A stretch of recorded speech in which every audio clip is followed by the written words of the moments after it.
wabarakatuh. Waalaikumsalam warahmatullahi wabarakatuh. Indonesia terserah.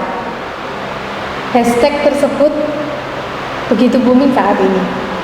Di tengah meningkatnya kasus COVID-19, pemerintah mulai melonggarkan kegiatan di masyarakat. Bandara kembali dibuka tanpa adanya aturan yang ketat terkait dengan penerbangan. Bahkan calon penumpang saling berdesakan sebagaimana biasa, seolah kasus COVID-19 sudah melewati masa kritis. Di sisi lain, tenaga medis mulai menunjukkan rasa lelah, telah berjuang, sementara masyarakat yang diperjuangkan bebas berkeliaran tanpa memikirkan resiko yang akan terjadi nantinya. Miris memang, setelah sekian bantuan digelontorkan oleh instansi pemerintahan maupun lembaga swasta, masyarakat justru berlomba mengunjungi mal dan toko pakaian. Lantas, apa gunanya edukasi yang selama ini kita gemborkan? Untuk beribadah di rumah saja, untuk belajar di rumah saja, dan tidak mengunjungi keramaian. Jika kemudian dalam hitungan hari semua tiba-tiba menjadi berbalik arah dan kembali menjadi mentah. Sahabat-sahabat, bapak-bapak, ibu-ibu, mari kita ikuti sejenak diskusi terkait dengan penerapan protokol kesehatan di tengah COVID-19. Bersama saya, Ufi Rahmatul Fitriah, hari ini kita akan membahas hal ini dengan narasumber kita yang oke banget. Dua-duanya masih muda. Masih muda ya ini? Insya Allah, masih dong. Mempunyai semangat yang luar biasa dalam penanggulangan COVID-19. Hadir bersama kita yang pertama, Kiai Yusuf Afandi. Beliau adalah Ketua Lazisnu Kabupaten Blitar. Pripun Yai, pawartosipun? Alhamdulillah sehat, Mbak. Alhamdulillah. Di tengah puasa ya, tetap sehat nggih. Nggih. Narasumber selanjutnya masih muda, lugas dan cepat tanggap dalam melaksanakan tugasnya. Bapak Yusri Khairi, Ketua Satgas Covid NU Kabupaten Blitar. Beliau biasa disapa dengan Pak Uci atau Mas Uci karena masih muda. Apa kabar Pak Uci? Alhamdulillah baik Mbak Fi. Bapak Ibu, rekan-rekan, sahabat-sahabat, sebelum kita melanjutkan diskusi kali ini, kita akan menayangkan sedikit tentang survei yang sudah disebarkan oleh Satgas Tanggap Covid NU Kabupaten Blitar. Monggo Pak Uci, silahkan. Ya, terima kasih. Assalamualaikum warahmatullahi wabarakatuh. Sedikit saya tampilkan untuk hasil dari survei kita tentang penerapan protokol kesehatan di Kabupaten Blitar.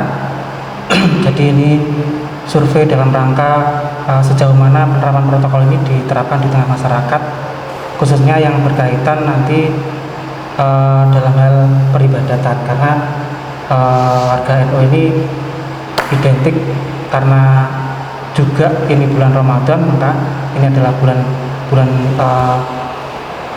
ibadah di mana teman-teman ini kata istilahnya panen-panennya pahala gitu ya. Sedikit nanti kita paparkan yang terutama ini untuk survei ini kita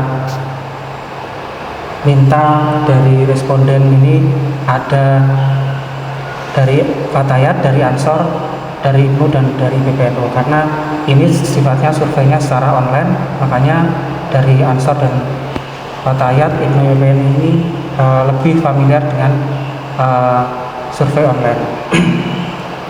Jadi dari survei kemarin kita mendapatkan bahwa sebagian besar responden kita ini berada di kisaran umur 19 sampai 30 tahun. Berarti ini di masa-masa usia produktif dari teman-teman dari responden hanya sekitar 27% ini yang di atas 50 tahun. Jadi insya Allah ini jawaban dari kuesioner ini bisa lebih dinamis ya.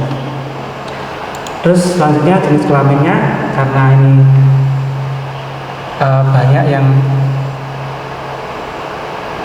apa istilahnya di rumah saja, ibadahnya di rumah saja, kerjanya di rumah saja, maka ini yang respon atau tanggapan ini banyak yang dari perempuan. Jadi 79,6% ini perempuan yang menjawab. Bukan karena perempuan itu lebih responsif ya Pak Uci? Nggak tahu apakah lebih responsif atau kurang kerjaan, saya nggak tahu. Apakah ini karena pengaruh yang banyak di rumah itu ibu-ibu, makanya kita mendapatkan hasil 79. Ini totalnya ada 199 respon, jadi hampir 200 responden. Alhamdulillah yang laki-laki 20%. Di pilihan pendidikan ini juga cukup bagus. Untuk sebagian besar ternyata teman-teman di Fatayat, Ansor, Ibnu YP sebagian besar adalah banyak 42% ini sarjana atau istilahnya sudah S1 ya, atau sudah diploma. Ini saya kira juga banyak yang jadi guru, jadi pekerja kantoran dan sebagainya. 37% ini masih SMA atau SMK atau MA, dan lainnya pasca sarjana dan pondok pesantren, dan yang lainnya masih menempuh S1. Ini sedikit. Nah ini nanti surveinya ini berkaitan dengan pengetahuannya tentang COVID, pengetahuannya tentang protokol kesehatan, sampai dengan sejauh mana penerapannya di tengah masyarakat, sampai dengan nantinya di peribadatan. Jadi di tempat-tempat ibadah ini apakah sudah sampai diterapkan protokol kesehatan dalam rangka penanggulangan dan pencegahan penularan COVID-19 ini. Itu gambaran umumnya dari survei kita. Ini salah satu saja contohnya, apakah responden itu mengikuti perkembangan COVID, informasi mungkin mengenai persebaran, penyebaran, terus langkah-langkah pencegahan, itu ternyata 67% mengikuti dan 31% itu kadang-kadang. Jadi ya kadang-kadang mungkin hanya dengar dari temannya, hanya dengar dari tetangganya gitu ya, atau kadang melihat berita, kadang mematikan televisi dan lain sebagainya. Dan hanya 1,5% yang sama sekali tidak mengikuti. Ini mungkin dia sudah acuh-acuh atau istilahnya apa, malah biar tidak takut ya, tidak panik ya. Jadi antara panik sama waspada ini yang selisihnya kecil, makanya mungkin dia ke situ. Itu terima kasih untuk paparan singkat saya dari Satgas Tanggap COVID-19. Oke. Terima kasih Pak Uci. Itu tadi paparan singkat terkait dengan survei yang sudah dilakukan oleh tim Satgas. Sekarang kita berdiskusi terkait dengan bagaimana protokol kesehatan yang ada di masyarakat. Sebelum jauh melangkah ke sana, kita akan tanya-tanya dulu kepada Kiai Yusuf Afandi. Kiai Yusuf, kalau selama ini kita berjalan di Nahdlatul Ulama terkait dengan penanggulangan COVID, ini kan selalu ada NU Kerlazisnu gitu. Sebenarnya apa sih peranan NU Kerlazisnu ini dalam penanggulangan COVID-19 ya? Assalamualaikum warahmatullahi wabarakatuh. Samarku lara salam keliru mangke. Peran serta NU Kerlazisnu dalam penanggulangan COVID ya banyak, Mbak. Ya. Karena ya memang kita lembaga nirlaba yang lembaga sosial dan punya banyak program yang selama ini sudah kita jalankan. Ya kita memberi bantuan kepada warga yang terdampak melalui program NUK. Lazisnu itu ada program yang namanya NUK. NUK. Jadi apa ya kepanjangannya? No Care for Humanity. Jadi kemanusiaan. Jadi NUCH berarti. Nggih, NUCH. Itu berupa bantuan macam-macam, enten sing sembako, sing sabun cuci, dan yang macam-macam tergantung kebutuhan masing-masing warga yang terdampak COVID. Dan itu sudah kita lakukan. Malah akhir-akhir ini, bahkan hari ini jadwalnya kita memberi bantuan warga Blitar karena dampak COVID ini kan apa jenenge motor gak oleh liwat ya apa jenenge portal ya ora pokoknya ora numpak ambulan ora oleh liwat lek niki. Lah kebetulan hari ini warga Blitar itu sakit di Malang, nggak bisa pulang. Ini nanti jadwalnya penjemputan, kita koordinasi dengan Lazisnu Malang. Insya Allah ini sudah OTW ke Blitar. Kemarin juga warga kita ada yang di Bandung, kita juga membantu proses pemulangan kerjasama antar Lazis. Kemarin jam 2 saya dapat laporan warga Blitar yang kerjanya di Surabaya, di sana di PHK, tidak boleh pulang, ya tidak bisa makan, indekos. Kemarin kita koordinasi sama Lazisnu di kota Surabaya, kita juga memberi bantuan yang nominalnya kita transfer ke sana, yang sembako kemarin sudah ngambil dari Surabaya. Selama ini itu Mbak yang peran kita pada warga yang terdampak COVID. Itu kaitan sama pembatasan wilayah mungkin ya? Iya betul. Lockdown gitu. Oke. Lazisnu Uker Lazisnu gitu ya bahasanya? Nggih. Untuk terkait dengan penanggulangan COVID-19 sebenarnya Uker Lazisnu itu sudah settle ya, sudah mempunyai. Ojo nggih bahasa sing angel-angel. Dosa sampean marane aku bingung loh. Sudah cukup mumpuni ya untuk menggarap terkait dengan penanggulangan COVID-19. Nah, kenapa ya untuk kali ini penanggulangan COVID-19 di NU ini Lazisnu menggandeng lembaga lain untuk membentuk Satgas ini bersama PCN? Mbak, sebenarnya Lazisnu itu tidak menggandeng lembaga lain. Enggak. Wong memang kita tidak pernah lepas kok dengan mereka. Oh gitu ya? Iya, artinya gini, kita itu selalu sinergi dan bersama. Memang sudah menjadi ruh perjuangan Lazisnu. Kami dengan inklusivitas sebagai prinsip lembaga, kita semakin kuat dan semakin banyak yang kita bisa berbuat untuk membantu sesama. Jadi ya memang selalu kebersamaan, tidak harus menggandeng, memang kita selalu bersama. Iya. Betul. Iya. Berarti memang Lazisnu itu tidak pernah sendiri ya? Selalu bersama-sama. Nggih, wong jomblo ora penak ngoten. Alhamdulillah Yai, sudah tidak ada yang jomblo di sini. Terima kasih Yai. Untuk selanjutnya ada beberapa yang masih kita bahas tapi nanti saja. Untuk Pak Yusri kan di sini sebagai Ketua Satgas Tanggap COVID PCNU Kabupaten Blitar. Sebenarnya siapa saja Satgas itu dan apa tugasnya Satgas? Ya. Jadi gini Mbak Ufi ya. Jadi Satgas ini merupakan tindak lanjut dari instruksi PBNU. Jadi PBNU itu merespon atas persebaran COVID yang sudah merata itu. Jadi mulai Maret itu sudah jauh-jauh hari itu sudah memberi instruksi agar PW, PC sampai tingkatan ranting pun diminta untuk membuat, istilahnya terserah, ada yang Satgas, ada yang gugus tugas, ada yang posko relawan dan lain sebagainya. Makanya PCNU merespon itu dengan membentuk sebuah Satgas atau satuan tugas yang ini merupakan tim ad hoc. Jadi PCNU melalui keputusan nomor 3021 membuat tim yang diberi nama Satgas NU Tangkap COVID-19 di Kabupaten Blitar.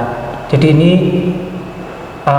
tim ini memang motornya itu yang pertama Lazisnu, LPBI NU dan LKNU, karena ini berkaitan, tiga hal ini sangat berkaitan dengan pandemi ini. Jadi ada kesehatan, masalah kesehatan, ada masalah pengumpulan donasi dan penyaluran, ada yang masalah kebencanaan. Makanya tiga motor ini yang disatukan dan tentu saja menjalin sinergi dengan yang lainnya, mungkin dari Banom dan lembaga lain.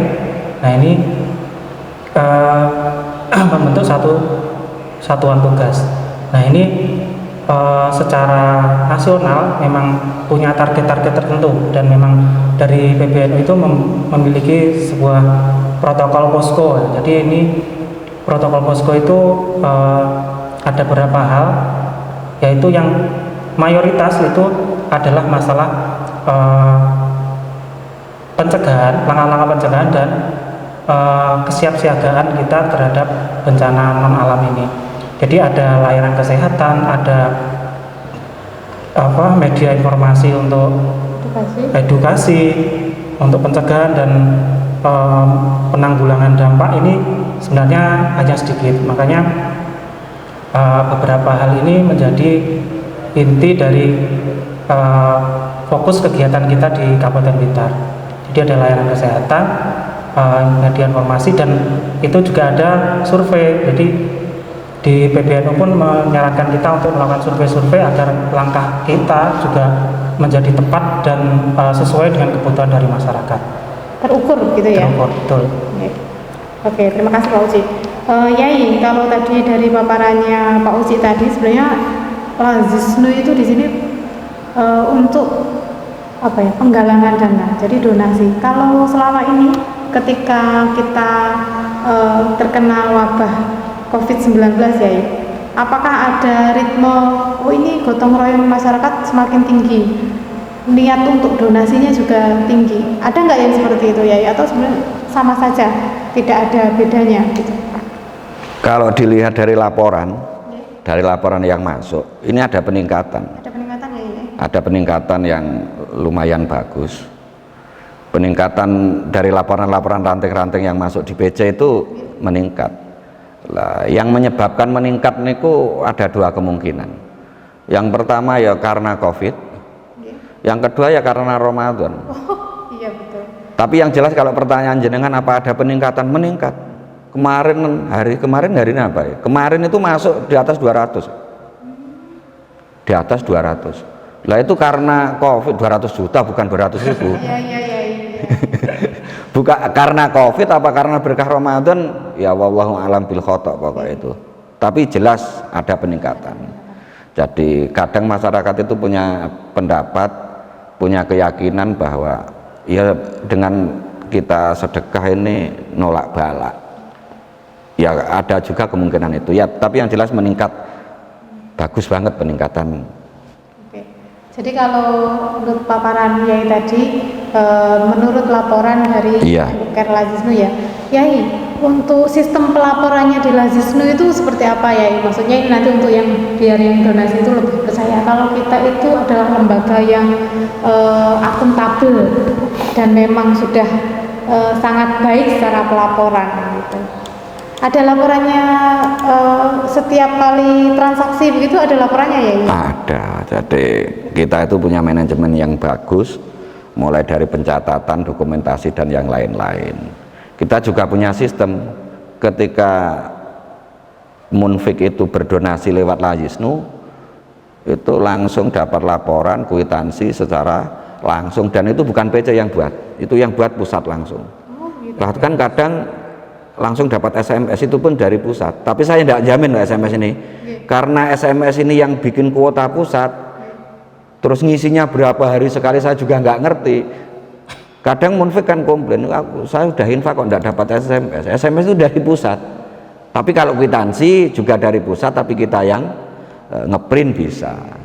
Itu untuk menjaga kepercayaan munfik Lazisnu, caranya kayak gitu. Di samping juga ada pelaporan bulanan melalui buletin yang setiap munfik itu berhak untuk menerima, walaupun kadang tidak mau diberi, tapi kita tetap menyiapkan untuk itu. Ngoten Mbak. Luar biasa, berarti tidak perlu diragukan lagi ya, kalau mau berdonasi silahkan ke Lazisnu. Untuk yang selanjutnya Pak Uci, selama ini sejauh ini perjalanan Satgas, kalau tadi kan tugasnya Care Lazisnu adalah mengumpulkan donasi. Kemudian kalau sudah ada donasi, ada yang kemudian di breakdown untuk edukasi, ada juga yang untuk apa tadi ya, sembako dan lain sebagainya, yang secara langsung bisa kita apa ya, kita terima secara langsung lah, tapi kalau untuk edukasi kan perlu proses. Nah, sejauh ini apa yang sudah dilakukan Satgas terkait dengan penanggulangan COVID-19? Terima kasih Mbak Ufi. Jadi Satgas ini di Kabupaten Blitar memfokuskan pada dua hal, yaitu pencegahan dan penanggulangan dampak. Jadi pencegahan ini berkaitan dengan bagaimana masyarakat ini kita meminimalisir penularan ini semakin tak terkendali. Jadi memang penularannya akan terus terjadi, tapi bagaimana kita mengendalikan agar bisa tertangani dengan baik. Karena kita tahu bahwa fasilitas kesehatan kita di rumah sakit yang menjadi rujukan ini terbatas, makanya dan alat-alatnya terbatas, makanya kita berusaha mengendalikan. Meskipun kita mencegah sama sekali itu nggak bisa. Jadi di pencegahan ini ada beberapa hal yang menjadi kegiatan kita, yaitu kampanye. Kampanye ini isinya edukasi, informasi, dan motivasi terhadap masyarakat. Jadi yang selama ini kita lakukan kebanyakan adalah melalui media sosial. Jadi kampanye-kampanye pemakaian masker, penggunaan hand sanitizer, sterilisasi, terus cuci tangan dengan benar, dan menjaga jarak itu terus selalu kita kampanyekan dengan masif di media sosial, khususnya di Facebooknya NU Blitar. Bisa dilihat sendiri di sana, setiap hari kita mengeluarkan kampanye-kampanye informasi dan edukasi terkait pencegahan. Dan kita nggak hanya kampanye, tapi juga melakukan pembagian dan pemberian masker, pemberian wastafel untuk cuci tangan, hand soap, hand sanitizer, dan desinfektan. Dan selama ini kita sudah menyebar, kalau masker ini sudah ribuan, terutama kita kerjasama dengan teman-teman Fataya, teman-teman Ibu WPNO, dan lembaga bantuan lainnya. Hand soap, hand sanitizer ini masih ratusan ya, jadi ratusan liter masih ada hanya di pondok pesantren dan masjid-masjidnya milik NU. Kalau desinfektan ini sudah kalau nggak salah sudah hampir 1.000 masjid, musola, dan pondok pesantren yang sudah kita beri desinfektan. Ini terutama untuk dari teman-teman Banser dan Ansor, karena semangat untuk melakukan penyemprotan dan desinfeksi ini. Untuk posko kita masih di Geraha NU, dan pembagian wastafel ini masih hanya sekitar 6 wastafel yang kita bagikan di pondok pesantren dan klinik-klinik miliknya NU. Dan yang kedua adalah penanggulangan dampak. Ini yang kita hanya sedikit ya. Jadi penanggulangan dampak ini berkaitan setelah ini terjadi apa? Nah, kita mengurangi dari dampak secara ekonomi sosial. Jadi pembagian sembako, kita kemarin sudah membagikan sembako kepada guru ngaji dan janda kurang mampu. Jadi ini kemarin 200, dan yang di Lazisnu ini sudah lebih banyak lagi.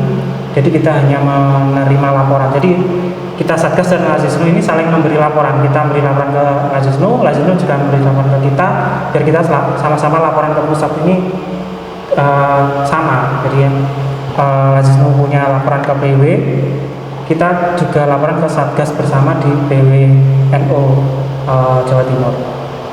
Dan ada layanan kesehatan, kita layanan kesehatan ini yang masih kurang.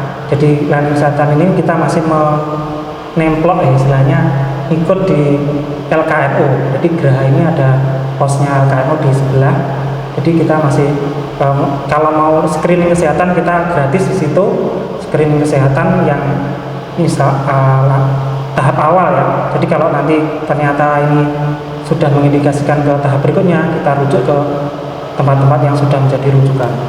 Dan ada talkshow daring yang termasuk ini kita sudah bersama tim NU Media dan lembaga yang lain termasuk LKKNU, Lazisnu, dan LKNU, kita sudah beberapa kali. Dan ngaji online ini dalam rangka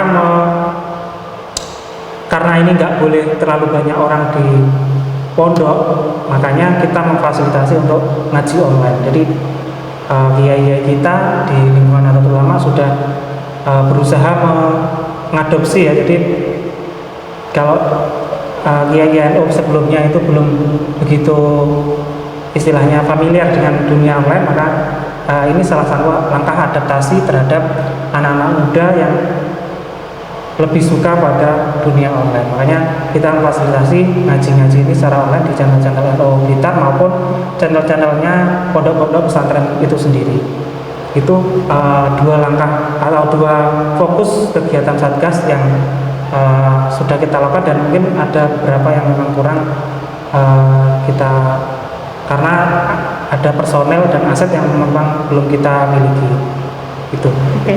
Kalau dari paparan Pak Uci tadi kan NU Kerolazisnu ada porsinya sendiri untuk pemberian sembako misalnya, untuk distribusi, juga untuk Satgas Covid. Berarti ini kan berjalan, ada nggak kemungkinan double data nih? Atau gimana? Ya. Jadi alhamdulillah kita selalu sinergi, itu yang paling utama ya. Jadi mulai penggalangan dana pun kita masih menggunakan Lazisnu. Artinya karena Lazisnu ini yang memiliki izin resmi, ya, betul, izin untuk mengalukan penggalangan dana di masyarakat. Jadi kita nggak bisa secara serta-merta menggalang dana tanpa ada legalitas. Nah, ini yang paling penting, karena legalitas itu berkaitan nanti akuntabilitasnya. Nah, jadi mulai penggalangan dana kita menggandeng Lazisnu karena dia punya legalitas. Untuk penyalurannya pun kita menggandeng Lazisnu juga, karena Lazisnu punya data untuk calon munfik atau calon penerima bantuan.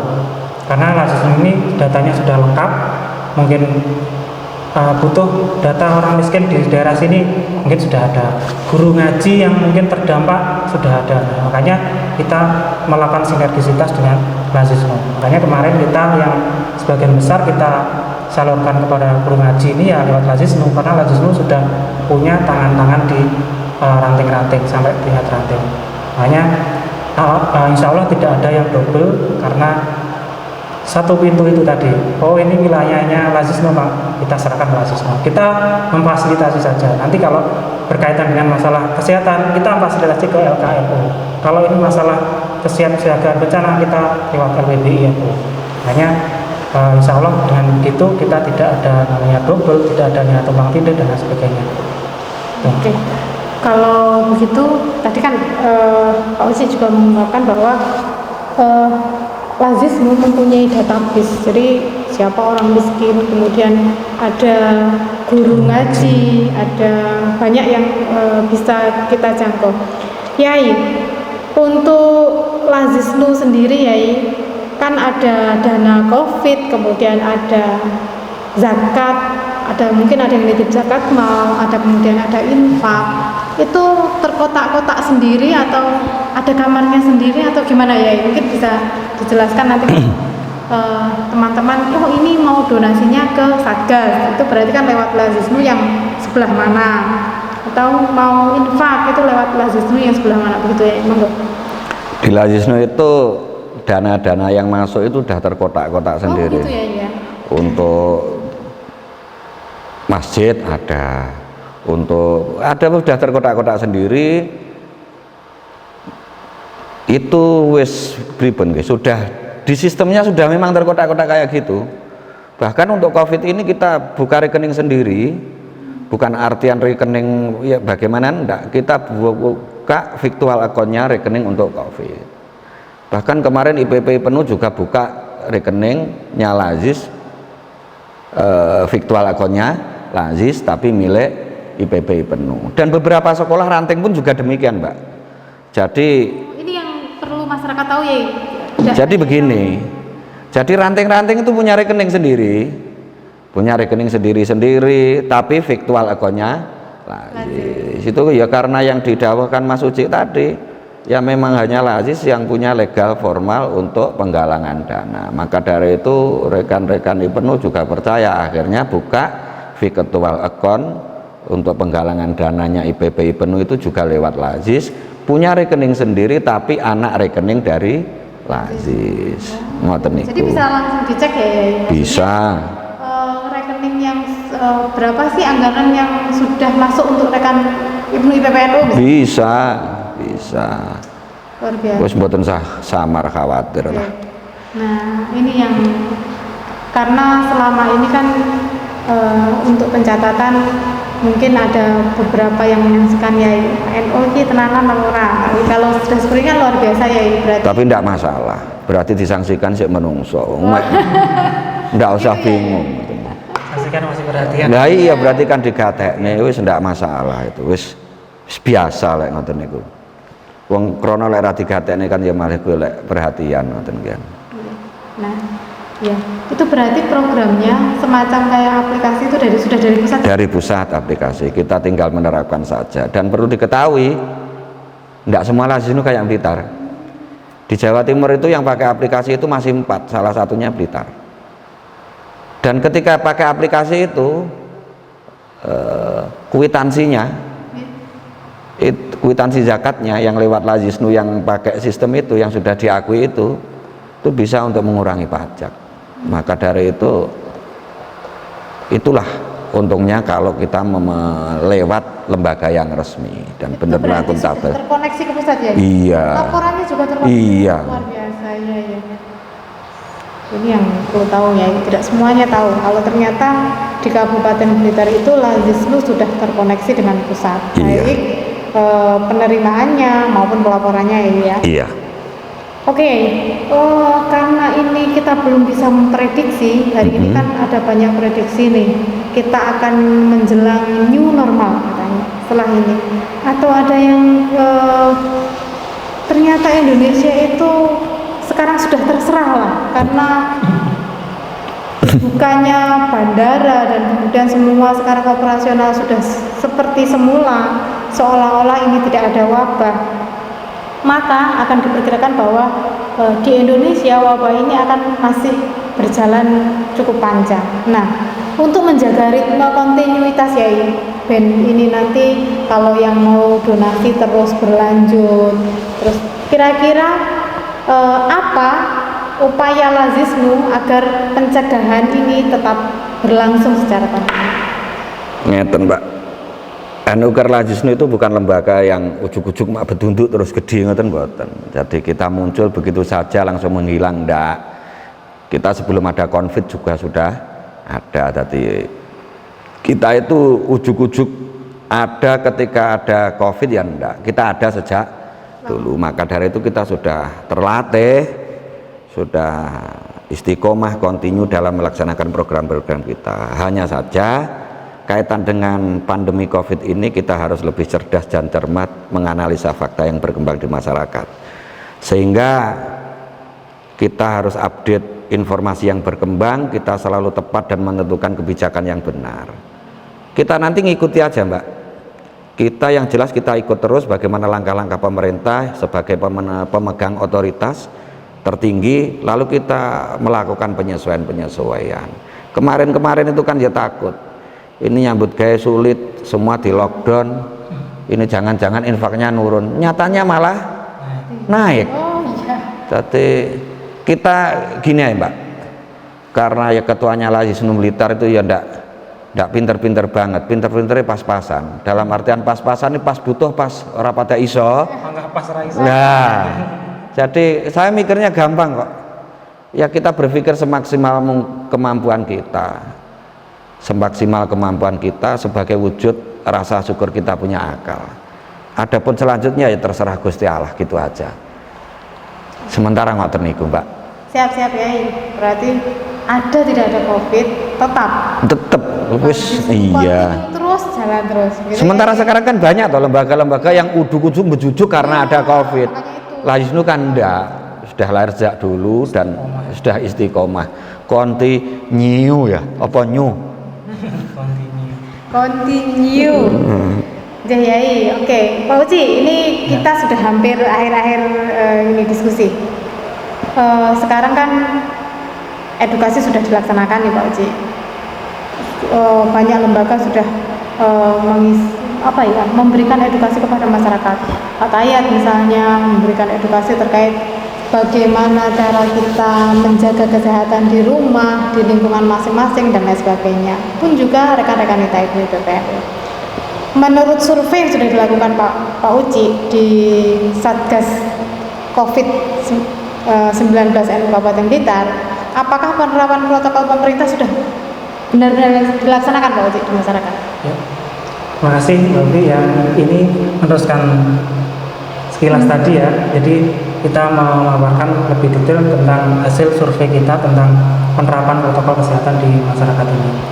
Jadi secara umum masyarakat sudah mengikuti informasi perkembangan COVID-19 ini ya. Jadi ada 67% mengikuti dan yang lainnya kadang-kadang dan tidak mengikuti.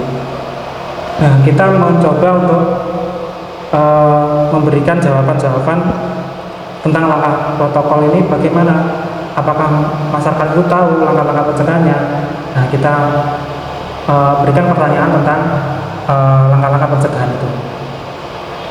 Alhamdulillah sebagian besar memang sudah tahu, tapi ada memang yang beberapa masih terkecoh. Jadi ada jawaban yang kita untuk mengecoh apakah itu benar-benar mengerti atau hanya sekedar mencentang jawaban di kuesioner kita. Jadi sebagian besar setuju bahwa langkah pencegahan adalah cuci tangan dengan sabun. Nah, ini memang yang paling efektif adalah cuci tangan dengan sabun dengan air mengalir. Jadi 96% menjawab itu.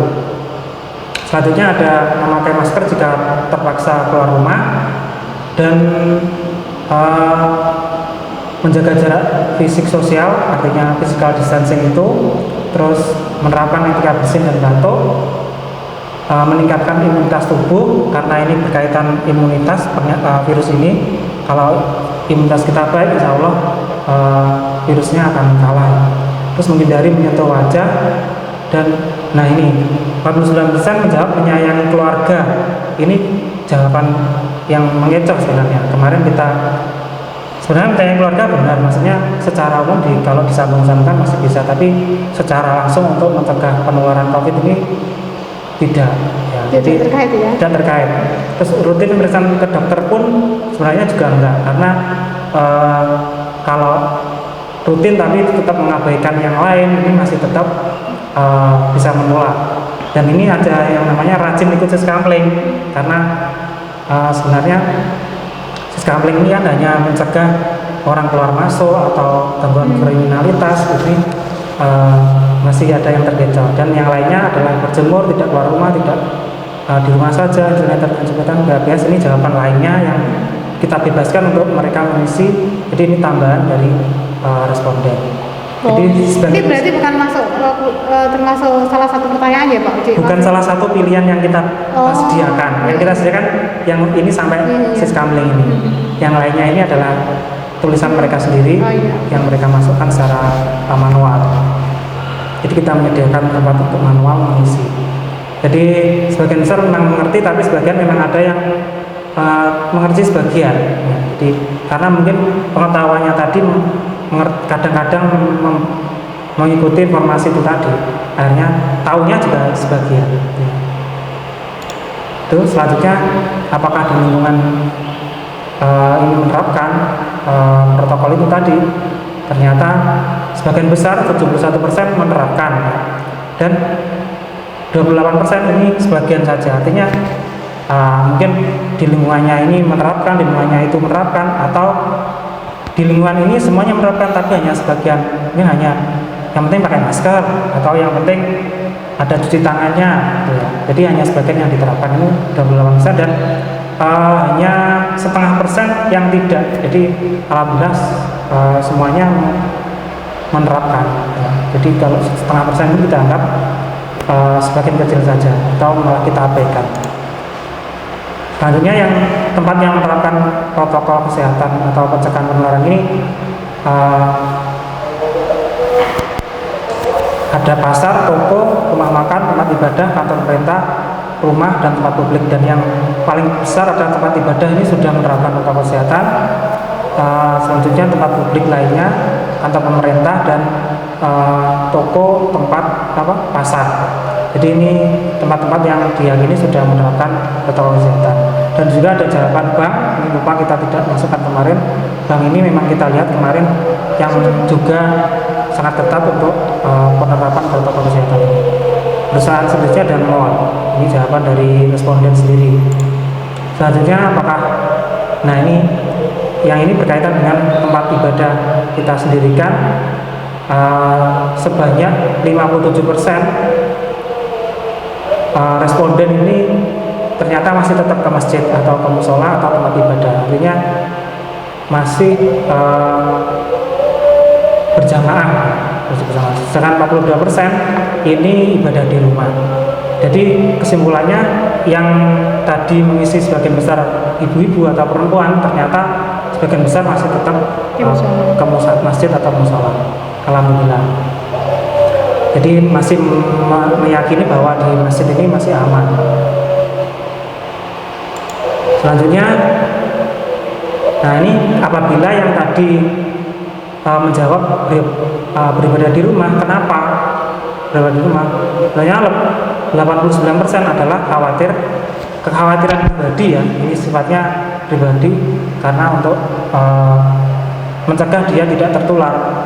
Ketakutan pribadi itu menjadikan alasan untuk dia beribadah di rumah. 80% atau 83 tanggapan itu tadi, 89%-nya adalah khawatir. Yang kedua, masjid musola ditutup sementara, artinya memang ada kebijakan di masjid-masjid atau musola itu memang sementara ditutup. Yang ketiga, mengikuti instruksi pemerintah karena untuk beribadah di rumah saja. Dan yang lainnya, nah ini yang jawaban menarik dari teman-teman Patayan mungkin ini, karena masih punya 2 balita, punya anak balita, perawat sing adan. Ini memang murni jawaban yang sama sekali kita tidak intervensi ya. Jadi ada musola kita buka untuk memutus rantai penularan dan mengikuti aturan pemerintah. Selanjutnya, kelemahan ibadah di rumah itu menurut mereka kurang semangat karena mungkin sendiri ya. Ora ono sing nyawang. Kita kalau terawih misalnya, kalau di masjid banyak temannya itu semangat. Kalau di rumah katanya 8 saja. Misalnya itu mungkin dari kurang semangat. Terbatasnya ilmu agama, terbatasnya malam sunnah karena mungkin kesunahannya di rumah sama di masjid itu beda. Dan yang paling banyak adalah kurangnya silaturahim karena kita tidak berinteraksi dengan orang lain. Nggak bisa bertemu dia gitu kan Mas. Yang kesetan. Pengalaman. Nunggu waktu bocil tidur, nah, ini karena nggak bisa tidur anak kecilnya. Nggak ada karena sudah terbiasa di rumah, mungkin sebelumnya juga di rumah ibadah kurang tepat waktu karena tidak ikut azan di masjid ya. Akhirnya mungkin waktunya molor-molor. Tidak ada kelemahan karena ibadah di mana saja sama saja. Ini jawaban dari pribadi. Nah ini kalau yang tadi beribadah di masjid ada 113 tanggapan. Secara umum jamaahnya berkurang banyak karena itu tadi kekhawatiran penularan tadi 45% berkurang banyak, 34,5% berkurang sedikit, 18,6% tetap seperti biasa dan 1,8% bertambah, malah justru bertambah. Mungkin ada anggapan bahwa di masjid itu tempat kita berdoa biar wabah ini segera selesai, itu 1,8% itu tadi. Yang lainnya berkurang sedikit dan berkurang banyak. Apakah di masjid sudah melakukan penerapan? Alhamdulillah 93% sudah menerapkan dan yang 6,2% tidak menerapkan. Sedikit berarti ya. Jadi kita nanti tahu kenapa tidak menerapkan, itu nanti di belakang ada. Yang menerapkan 93% ini apa saja yang diterapkan? Nah ini yang diterapkan di masjid sebagian besar adalah cuci tangan dengan sabun atau hand sanitizer, berjabat tangan. Tidak berjabat tangan artinya tidak bersentuhan fisik ya. Terus membawa alas sendiri. Yang lainnya physical distancing. Terus ibadah dipercepat, memisahkan musafir dengan yang mukim, dan yang sedikit mengukur suhu tubuh. Nah ini mungkin agak sedikit karena keterbatasan alat. Mengukur suhu tubuh ini kan harus pakai termogan itu, jadi dia hanya sedikit yang istilahnya menerapkan itu. Dan lainnya ini tidak ada jamaah yang keluar dan ODP dilarang ke masjid dan lain sebagainya. Nah apakah penerapan ini kontinu dan istiqomah? Ternyata 93% alhamdulillah istiqomah. Yang 6,6% tidak istiqomah, artinya Kadang-kadang ya. kadang-kadang ya, kadang-kadang enggak. Mungkin ada sisi waktu mungkin hanya terawihnya saja atau jumatannya saja, sedangkan sholat rawatibnya terus terserah aja gitu. Mungkin jadi itu tidak terus menerus. Nah ini yang kenapa masjidnya tidak menerapkan, ini alasannya diantaranya ya satu, tidak adanya kemauan dari takmir, artinya dia dari takmir itu memang nggak usah aja wes, Tidak menghimbau ya. tidak menghimbau kepada jamaah. Yang kedua yang paling banyak adalah memang dari jamaahnya sendiri yang cuek ya, acuh tak acuh. Jadi dihimbau tapi tetap istilahnya tidak mau patuh, akhirnya masjidnya ya wes nggak usah menerapkan aja karena jamaahnya tidak patuh. Lokasi perlengkapan dan petugas yang tidak memadai, artinya mungkin masjidnya kecil sedangkan jamaahnya besar, ini tidak mungkin dilakukan physical distancing, tidak mungkin dilakukan cuci tangan dan sebagainya karena terlalu banyak jamaah dan lokasinya kecil, jadi mungkin perlengkapannya yang kurang gitu. Jadi mungkin saya memandangnya seperti itu. Kondisi masih aman, artinya merasa mereka di zona hijau, sama sekali nggak ada ODP, PDP, apalagi yang mungkin masuk itu. Dan terakhir mengacuhkan bahaya virus, nah ini sama dengan yang acuh tadi. Jadi ini dua jawaban yang dari masyarakat yang mengisi sendiri.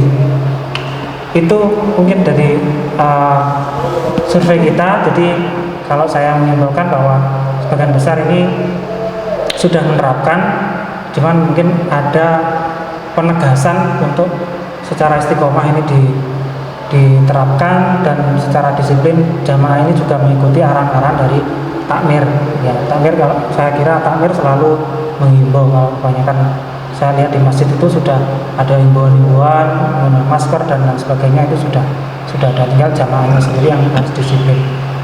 Oke Pak Uci, sebelum kita, ini kan sudah mau ending nih kita diskusinya. Sebelum itu Pak Uci bisa nggak menampilkan persebaran COVID-19 per hari ini di Kabupaten Blitar? Ini di Kabupaten Blitar atau secara? Kalau ini di dunia ya, dunia ini sudah 5 juta yang terinfeksi.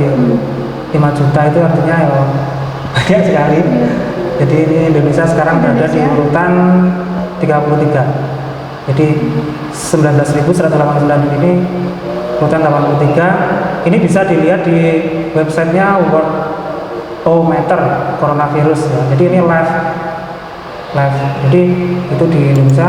Jadi Indonesia sendiri 119.000. Nah ini pertambahannya kemarin ini mencapai rekor lagi, yaitu sebanyak 693 kasus positif baru di Indonesia.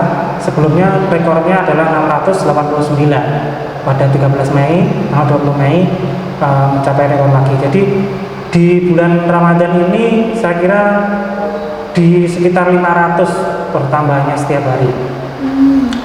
Itu untuk yang Jawa Timur sekarang di posisi positif ini di 2000 berapa ini? 2000-an. 400.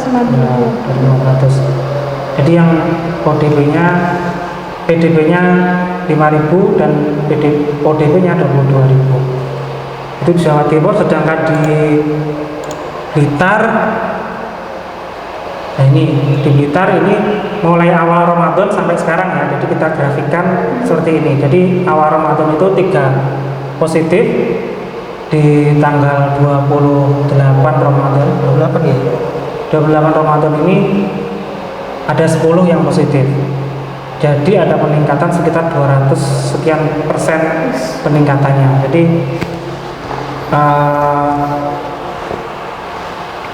200 yang PDP ini dari 14 menjadi 44. Jadi PDP ini yang pasien dalam pengawasan. Jadi yang sudah ada di rumah sakit tapi belum keluar hasil tes swabnya. Kalau yang positif ini sudah tes keluar, swabnya sudah keluar positif. Ini 10 orang ini adalah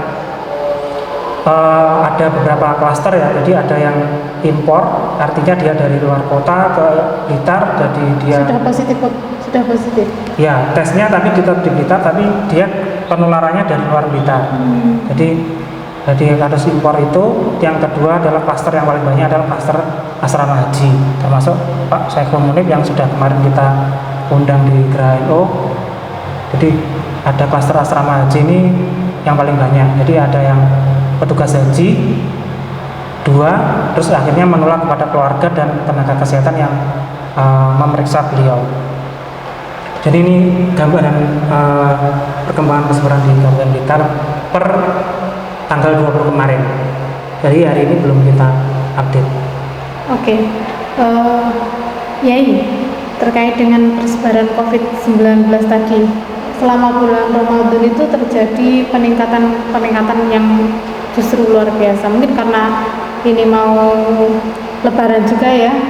Jadi kita tidak bisa nih mengkanter pergerakannya masyarakat yang mau membeli baju baru misalnya, atau Beli jajan, ngambil uang misalnya.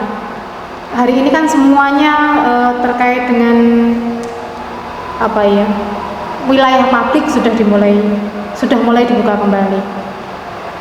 Otomatis ya ini nanti NU Kerlazisnu ini akan bertambah nih pekerjaannya karena terkait dengan bertambahnya COVID dan zona merah yang ada di Kabupaten Blitar. Kira-kira Lazisnu sudah sangat siap untuk mengantisipasi hal ini ya, kira-kira apa yang akan dilakukan Lazisnu nantinya? Ya, kita tetap bergerak seperti biasa, kita publikasi, kita ngajak mari kita berinfak, mari kita jaga kesehatan. Adapun nanti selanjutnya bagaimana ya kita lihat nanti, dalam artian ngeten Pak. Sahabat-sahabat Lazisnu itu sudah saya tanamkan. Ukuran kesuksesan itu bukan jumlah nominal, tapi pergerakan kita. Yang penting kita sudah bergerak, itu kita sudah sukses.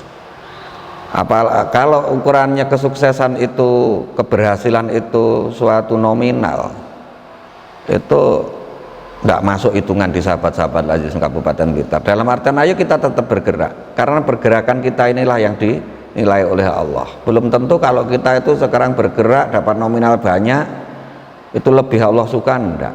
Jadi tetap bergerak. Ketika kita banyak bergerak nominalnya sedikit, berarti pergerakan kita itu yang disukai Allah. Ketika kita sedikit bergerak dapat nominal banyak, berarti ya ibadahnya kita jaga, jangan sampai banyaknya nominal membuat kita sombong. Jadi santai sajalah, hidup itu santai, kita mensyukuri nikmat akal kita, yang menjadi kewajiban kita jalankan. Adapun hasilnya sudah bukan urusan kita lagi. Itu yang memang benar-benar saya tanamkan di sahabat-sahabat Lazisnu Kabupaten Blitar. Tetap bergerak dan bergerak. Ngoten Mbak. Kalau melihat persebaran tersebut ya, apalagi kan Lebaran tinggal 2 hari. Iya. Nah, kita tadi kan membincangkan tentang Lazisnunya. Nah, Iya. kita membincangkan NU Kernya lah, Yai. Untuk menghadapi Lebaran ini, kira-kira apa yang dilakukan biar persebaran ini tidak semakin meninggi ketika masyarakat sudah mulai membuka diri? Jadi ngeten, ini jauh-jauh dari awal-awal Ramadan saya sudah ngomong sama sahabat-sahabat Lazisnu. Yang kaitannya dengan Lazisnu kalau dekat Ramadan kan ya zakat. Kita zakat di awal lah, jangan nanti numpuk-numpuk di malam. Tanggal 1 Syawal itu sudah saya himbau. Saya juga sudah menghimbau untuk pencatatan sementara kita pakai apa jenis software ya. Tidak usah untuk laporan, kita kan juga dituntut untuk laporan pengelolaan zakat. Sementara itu untuk penyebaran, kita juga enggak. Biasanya saya hari ini sudah mengumumkan, saya open house-nya tanggal sekian, saya enggak mengumumkan, itu biar sahabat-sahabat Lazisnu juga ngikutin kayak gitu. Ngomong ngoten niku Mbak. Aja mau pikir orang open house terus. Jadi untuk zakat sendiri nanti juga di kode bagaimana ini tetap sesuai dengan protokol kesehatan ya? Iya, itu sudah saya himbau awal-awal Ramadan kemarin. Iya. Tapi ya namanya juga himbauan. Jadi bagi yang mengikuti, moga-moga saya nggak sombong, yang nggak mengikuti semoga saya ya sabar, gitu saja. Nah, ini untuk penutup, untuk kata-kata penutup baik untuk Yai maupun Pak Uci. Apa saran Yai nanti sebagai NU Kerlazisnu ya Yai, juga nanti apa sarannya Satgas Covid dalam menghadapi hari raya. Jadi apa himbauan untuk masyarakat, apa saran untuk masyarakat biar kita tetap sama-sama menjaga ya ini monggo. Kalau saran saya untuk hari raya kita ikuti aturan pemerintah. Pemerintah itu mikir kita juga tenang. Kita ikuti aturan pemerintah karena pemerintah itu pemegang otoritas tertinggi. Mari kita sesuaikan. Asal enggak akan menerjang syariat. Kadang kita itu silaturahim itu kan enggak inti-inti, enggak penting-penting banget hari raya. Hanya tradisi kadang-kadang kan kayak gitu. Kalau memang penting banget ya kita atur. Sudah zamannya teknologi. Ora usah ngeyel, maksud saya gitu. Ora usah ngeyel. Iya. Saya yakin kok dengan adanya lockdown ini saya seneng kok sebenarnya. Saya seneng banget. Karena saya jarang di rumah, jadi sering di rumah. Sekarang khususnya bapak-bapak, sahabat layan bapak-bapak, bagaimana jenengan ketika lockdown ini bisa memberikan nafkah batin lebih banyak? Dalam artian kan kita itu sering sekali tidak memberi nafkah batin kalau tidak di lockdown. Kita tidak pernah memberi rasa bangga pada anak dan istri. Kita tidak pernah memberi rasa nyaman, bangga, kan tidak pernah, terus ditinggali. Begitu lockdown, sekarang kan kita merasakan biar rasanya tulu keri ngancing lawan keri, biar rasanya juga terawih. Saran saya gitu, ikuti saran pemerintah, inilah yang terbaik. Saran untuk jamaah ngeyelnya ya? Iya. Dan yang terakhir Mbak, nanti udah saya nggak lagi loh. Dari lain itu jangan lupa kita itu juga sangat terbuka terhadap segala bentuk kritik dan saran demi agar lembaga ini lebih baik. Ngoten Mbak. Pun nggih, tak tutup salam ya berarti. Pun wassalamualaikum warahmatullahi wabarakatuh. Wassalam. Nah, Pak Uci, tadi dari Lazisnu begitu. Kan ada trik untuk jamaah ngeyel ya. Apa saran dari Satgas tanggap COVID-19 dalam menghadapi hari raya yang tinggal menghitung hari, Pak Uci? Ya. Jadi ada beberapa istilahnya ini apa saran atau rekomendasi ya. Jadi ada 3 komponen utama di Satgas ini. Yang pertama untuk pemerintah kita mengharapkan agar yang pertama terkait dengan ketegasan dalam penerapan protokol di wilayahnya yang mungkin bisa dikuasai ya, maksudnya di tempat-tempat publik yang mungkin bisa mengatur ya, terutama pasar, terus kantor pemerintah dan tempat-tempat publik lainnya yang dikuasai pemerintah. Maka kita harapkan penerapan ini lebih disiplin dan lebih tapi secara preventif ya, biar tidak toko baju mungkin ya Pak Uci ya? Ya itu Buka lebar-lebar. dibuka lebar-lebar sesuai dengan protokol. Ya tetap seperti itu. Yang kedua terkait dengan tracing dari kasus COVID ini, bagaimana pemerintah ini juga lebih cepat dan lebih agresif dan lebih masif, karena tracing ini nantinya akan lebih cepat kita memilah-milah mana yang ini terpapar, mana yang tidak. Nantinya langkah-langkah selanjutnya akan lebih mudah. Nah ini jadi mungkin dengan rapid test atau mungkin penelusuran di kontak terdekat dari kasus positif ini lebih masif. Yang kedua kepada masyarakat ini yang terutama, yaitu kita harus sama-sama bergotong royong. Jadi sesuai tema hari ini, gotong royong.